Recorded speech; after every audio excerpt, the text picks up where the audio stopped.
Wonderful. And so you plan on going to college? Yeah, here. Here, or what do you plan on studying? Political science. Really? Yeah. Interesting. Well, there's a lot going on in Turkey right now politically, It is, of yeah. course. How do you feel? What's your feeling on the political situation there? If you were to give Americans a synopsis, an overview of what is happening in Turkey right now, what would it be? Like basically, government is changing everything it can find to like fit its benefits and like money-wise. So they're like transitioning the country from a democracy to like a tyranny, and so it's becoming more Muslim. Like they're trying to make it more Muslim while people are actually losing faith altogether, and it's some mess right now. They make us fear by like causing terror events, and then it's pretty much it's a mess. Yeah, I think it's the same thing with governments all over. They create a problem, wait for the people's reaction, and come in with the solution, which is always more tyranny. Yeah. So you're seeing that there? And more terror. What do you see as the solution? What do you, as a political, person, as someone who's going to study that, what do you see as the solution? I think what we need is more education. Like when we have more education, people will understand that the government is not good for them, and then things will start to change. Then. Well, as someone's going to study political science, I'd listen to you because you got a pretty good head on it. Thank you. As a young lady, that's very good. I mean, like when you're a girl in Turkey, like education should be your like primary objective because it's what's gonna save you. Isn't it the fact that the Muslims are coming in holding the women back there, though? Wouldn't that? I think it's more of a culture thing than a religion thing, though. Like we have it all over, though. Like here, it's the same. In Europe, like pretty much in Europe, but like anywhere you go, it's the same for girls. I mean, Islam only makes it worse, but it's more of a culture thing.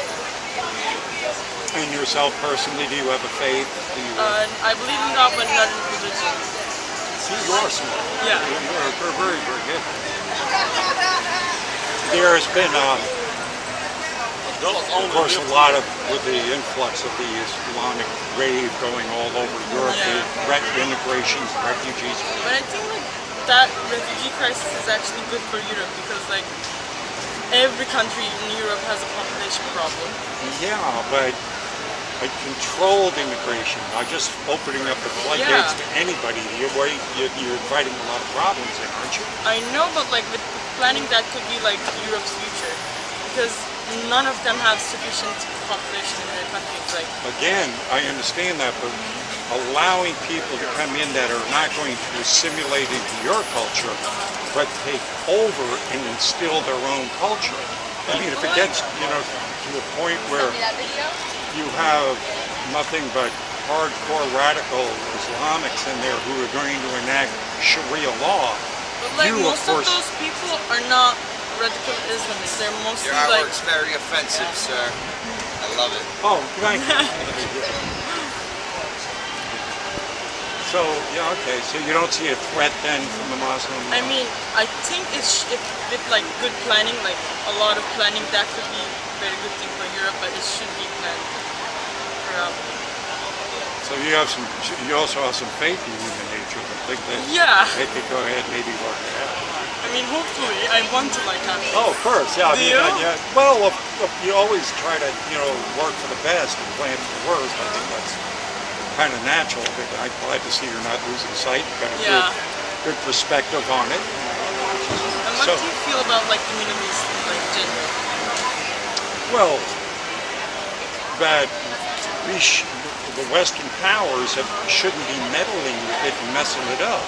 Yeah, I mean, they have their own culture and their own ways, and I think they should be allowed on their own to go ahead and evolve with and have us live by example, so they can, rather than us going over there and trying to force our cultures on people that, you know, are just completely opposed to what we might be doing. Yeah, like, Especially when you try to shove it down their throats. there's a great hate against U.S. Yeah, and because, you know, our military might isn't Yeah, I mean, the right thing to do. Yeah, when something happens in Middle East, everyone blames the U.S. and then Israel. Well, indeed they should. I mean, I'm looking at it this way. ISIS rose out of the desert like a mirage. Nobody even heard of them 5 years ago. Yeah. And they're driving our trucks. They're using our weapons. A lot of them being funneled through Turkey. Right? Yeah. So I could see the elites just doing a perpetual war machine and creating enemies, and then allowing those enemies to infiltrate all borders, creating more chaos, so they can create more repression. Yeah. And it's like really hard in Middle East because the people have a really, really different culture than everywhere else. Yes, indeed. That's what I'm saying. There is such a diametric opposites in a lot of ways that if we're going to get along or learn how to live with one another, it can't be done at the point of a gun. Either way, they can't come over here and bomb us and expect us to love them any more than we. Go well. Yeah, other than then we should expect for us to go over there and bomb them like we've been doing. Expect them to love us.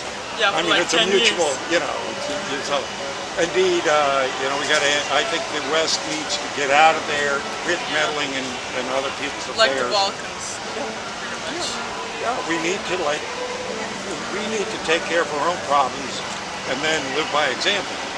Yeah. And if people want to say, well, they're doing great by doing what they're doing They and not were forcing doing them great, out. like before 2011. Oh yeah.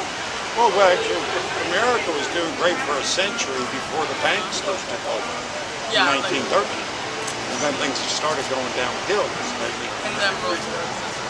Yeah, because I mean, there's a good documentary to watch. It's called All Wars Are Bankers' Wars. Oh, okay. I think I heard it. Yeah, I highly recommend it if you're in your political realm. So it's a short 45-minute documentary, but it goes right to the point of showing who's bankrolling all the wars. It's the same families, the same banks, funding both sides, you know, making money off of both sides, and keeping us in the middle. And what about the elections here? Well, right now, Trump, because... Why? Why? Because nobody wants him. But the elites are diametrically opposed to him. They hate him. To me, that's good. I mean, I'm not looking at the powers that be as my friends.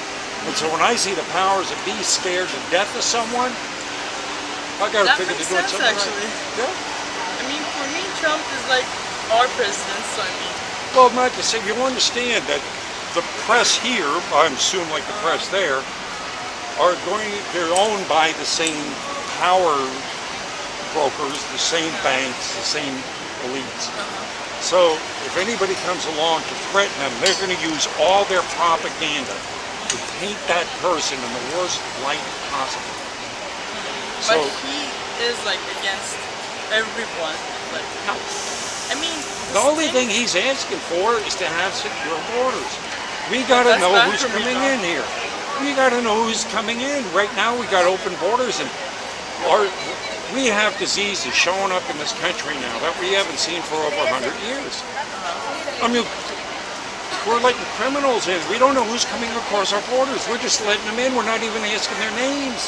That makes sense. So, I mean, how can you have a country if you just open up your borders and let anybody come in? Well, he's like, he has very strong opinions about against feminism. Again, propaganda. You look at who he's employed. Look at some of the... he has a lot of women in his corporations in top CEO positions. But doesn't he have to? Isn't it? No, come on. Look. Wait, isn't it a law? Because it is in Turkey. Like, no. To have a certain percentage of females. But in high places, CEOs, in high positions? I mean, no, come on. And even then, if you're going off of quotas, that's quota. That's not merit. That doesn't mean the best rise to the top. That means you're filling government quotas, which drags everything down. Whether you be man, women, or whatever, you should rise on the ability for you to do your work. But you should have equal opportunities to like merit something. I mean, I think you need like equal opportunities to get to that point. You can get Well, three I in think it. they're there. I mean, everybody makes their own opportunity. You don't give them. I mean, you keep on giving people something. Where's the incentives?